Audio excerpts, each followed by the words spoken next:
नमस्कार दर्शकों, इस वीडियो लेक्चर सीरीज में आपका स्वागत है। आज हम कक्षा 12 व्यावसायिक विषय योग प्रशिक्षक की इकाई 3 योग अभ्यास सत्र 2 बंध के अंतर्गत बंधों पर चर्चा करेंगे। और ये बंध है सबसे पहले मूल बंध, दूसरा उड्डयन बंध और तीसरा जालंधर बंध। बंध का अर्थ क्या है? बंध का अर्थ है रोकना, कसना या बांधना। यदि हम योग में बंध की बात करें तो यह शरीर के कुछ हिस्सों में ऊर्जा प्रवाह को रोककर उसे अन्य अंगों में प्रवाहित या संचित करने का कार्य करता है।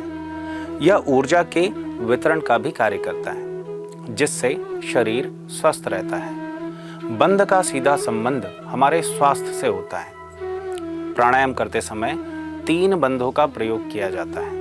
बंध लगाने के लिए हमें विशेष अभ्यास की आवश्यकता होती है। हमारे शरीर में बहने वाली ऊर्जा को बंध लगाकर किसी विशेष क्षेत्र में कुछ क्षणों के लिए रोक दिया जाता है तथा जब बंध खोला जाता है तो वही ऊर्जा अधिक वेग से हमारे शरीर में प्रवाहित होने लगती है, जिसका सीधा प्रभाव हमारे शरीर पर पड़ता है।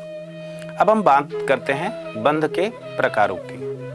मूलतः बंध 3 प्रकार के होते हैं: मूल बंध, उड्डयन बंध और जालंधर बंध। किंतु जब तीनों बंधों को मिला लिया जाता है, अर्थात जब तीनों बंधों को एक साथ लगाया जाता है, तो इसे महाबंध कहा जाता है।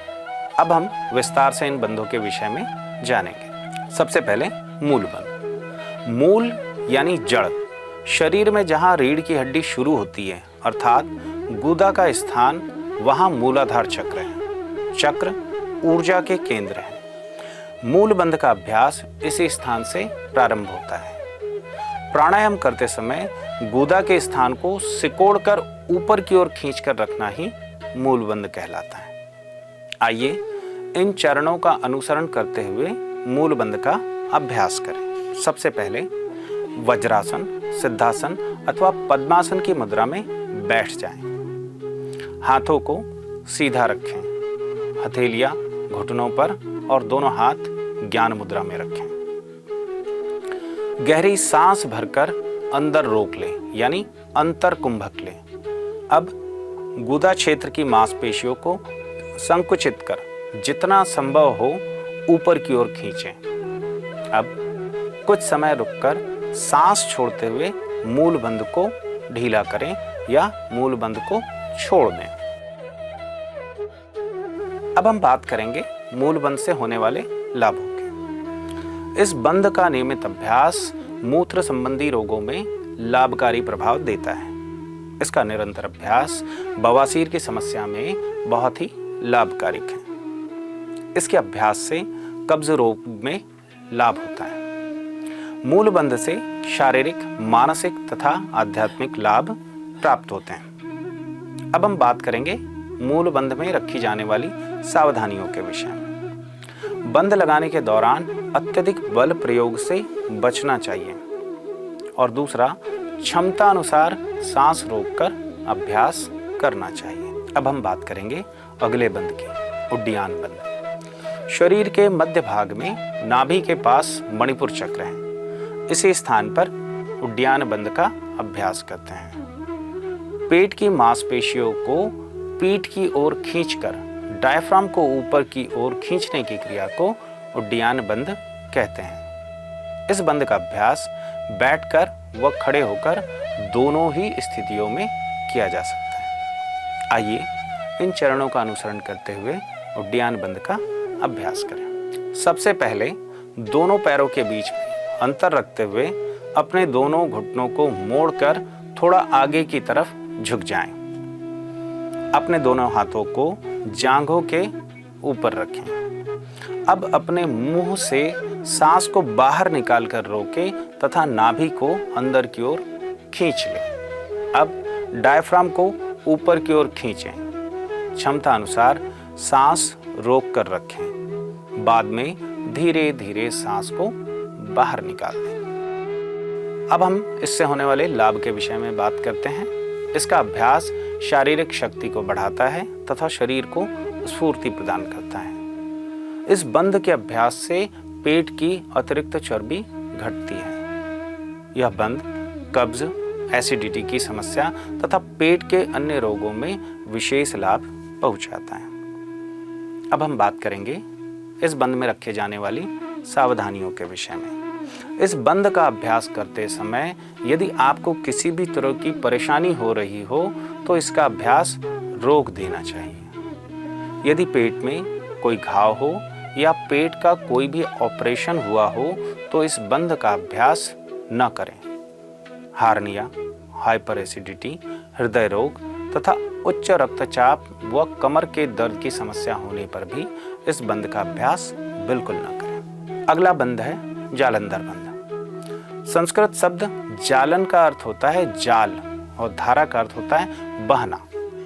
जालंधर बंध एक ऐसा बंध है जो कंठ में नाड़ियों के जाल को नियंत्रित करता है। इस बंध के अभ्यास में मस्तिष्क को झुकाकर ठोड़ी को कंठकूप यानी कंठ में पसलियों के जोड़ पर जो गड्ढा होता है वहां पर लगाया जाता है। आइए इन चरणों का अनुसरण करते हुए जालंधर बंध का अभ्यास करें। सबसे पहले किसी ध्यानात्मक आसन में बैठ जाएं। घुटने जमीन से सटे हुए हो व दोनों हथेलियां घुटनों पर रखें। अब आंखें बंद करके पूरे शरीर को शिथिल करें। धीरे धीरे गहरी सांस अंदर लेकर रोक लीजिए और अंतर कुंभक की इस स्थिति में हाथों की कोहनियों को सीधा रखकर घुटनों पर दबाव डालते हुए कंधों को थोड़ा सामने झुकाकर सिर को ऊपर उठाइए। अब ठोड़ी यानी चिन को कंठकूप से लगा लीजिए। यह आपका बंध लग गया। बंध की इस स्थिति में आराम के साथ तब तक रुकिए जब तक सांस को आप भीतर रोक सकते हैं, किंतु अधिक जोर नहीं लगाना है। रेचक करने से पहले यानी सांस छोड़ने से पहले सिर को सीधा कीजिए, कंधों को सामान्य स्थिति में लाइए, कोहनियों को मोड़कर ढीला कीजिए। अब धीरे धीरे सांस बाहर निकालिए यानी रेचक कीजिए। अब हम बात करते हैं इससे होने वाले लाभों के विषय में। इसके अभ्यास से परेशानी, चिंता और क्रोध जैसी समस्याएं दूर होती है, मन शांत होता है। जालंधर बंध का अभ्यास गले की थायराइड और पैराथायराइड ग्रंथियों को उद्दीप्त कर इनके कार्य को संतुलित करता है। नियमित रूप से इसके अभ्यास से सिर, मस्तिष्क, आंख, नाक आदि का संचालन नियंत्रित रहता है। अब हम बात करेंगे इस बंध में रखे जाने वाली सावधानियों के विषय में। सर्वाइकल, स्पॉन्डिलाइटिस, अंतः कपाल दबाव, चक्कर आना, उच्च रक्तचाप तथा हृदय रोग से पीड़ित व्यक्तियों को जालंधर बंध का अभ्यास नहीं करना चाहिए। आंखों में ग्लूकोमा होने पर भी जालंधर बंध का अभ्यास बिल्कुल न करें। तो बच्चों, आज हमने इस वीडियो में इन बंधों के विषय में जाना।